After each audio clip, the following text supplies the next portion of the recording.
مسجد اقصی کی بے حرمتی۔ کافروں نے یہ سمجھا ہوا ہے کہ مسلمان نہتے ہیں، مسلمان کمزور ہیں، مسلمان اپنے اسلام پر عمل پیرا نہ ہونے کی وجہ سے ان کی نظروں میں بغیرت بنے ہوئے ہیں۔ یہ ان کا سمجھنا کافروں کا درست نہیں ہے۔ مسلمان اپنے اعمال کے اعتبار سے کتنا ہی کمزور کیوں نہ ہو، لیکن غیرت ایمانی اس طور پر اپنے اندر مضبوط رکھتا ہے کہ اگر اس کے نبی پاک صلی اللہ علیہ وسلم پر کوئی حملہ کیا گیا یا قبلہ اول مسجد اقصی کے اوپر حملہ کیا گیا یا بیت اللہ خانہ کعبہ پر حملہ کیا گیا یا مسجد نبوی پر حملہ کیا گیا، اس کی اہمیت ہر کلمہ گو لا الہ الا اللہ محمد الرسول اللہ پڑھنے والے کے نزدیک اتنی زیادہ اہمیت ہوتی ہے کہ وہ اپنی جان قربان کرنے کے لیے تیار ہوتا ہے، لیکن ان کی بے حرمتی کو برداشت نہیں کر سکتا۔ مسجد اقصی کی بے حرمتی پر چین نے اور متحدہ عرب امارات نے سلامتی کونسل کا اجلاس بلا لیا اور چند ایک ممالک نے آواز اٹھائی، لیکن میں یہ کہوں گا کہ اسلامی جتنے بھی ممالک ہیں ان سب کو چاہیے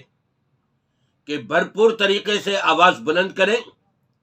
اور اس کا سد باب کے لیے اقدام کریں۔ یہ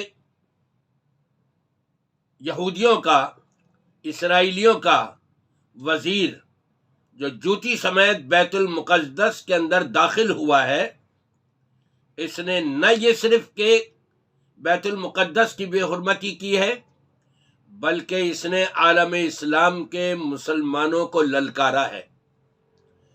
عالم اسلام کے تمام مسلمانوں کی ذلت اور رسوائی کی ہے۔ اس نے عالم اسلام کے تمام مسلمانوں کو ایک طرح آزمایا بھی ہے اور ایک طرح اس نے ان کو للکارا بھی ہے۔ اگر آج تمام مسلمان متحد نہیں ہوئے اور تمام اسلامی ممالک متحد ہو کر انہوں نے اگر آواز بلند نہیں کری تو روز قیامت تو یہ جواب دہ ہیں، اس سے پہلے دنیا کے اندر وہ ذلت اور رسوائی ان کا مقدر بنے گی کہ ہوش اڑ جائیں گے۔ اس لیے میں تمام عالم اسلام کے سربراہان سے یہ کہوں گا کہ بھرپور طریقے سے آواز اٹھائیں اور اس خبیث النفس اسرائیلی جو بیت المقدس کے اندر جوتیوں سمیت دہشت گردی کرتا ہوا اور اپنے آپ کو وہاں بڑا محفوظ سمجھتا ہوا داخل ہوا ہے، اس کی روک تھام کی جائے، اس کو سزائیں دی جائے اور اس کو ایسا سبق سکھایا جائے کہ آنے والی نسلیں وہ یاد رکھیں اور کوئی یہ جرت نہ کرے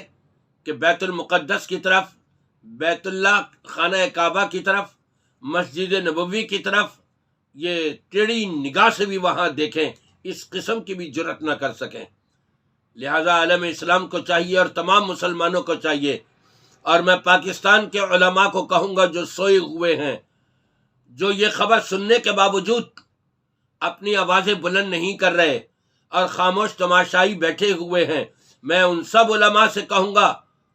کہ کہاں گئے تمہارے ایمانی جذبے، کہاں گیا تمہارا اسلام؟ اس کے اوپر سوشل میڈیا کے اوپر کیوں نہیں بیانات دیتے اور کیوں نہیں اس طرف للکارتے اسرائیلیوں کو؟ اللہ تعالیٰ سب کو توفیق عطا فرمائے اور جرت اور ہمت کے ساتھ قدم بڑھانے کی توفیق دے۔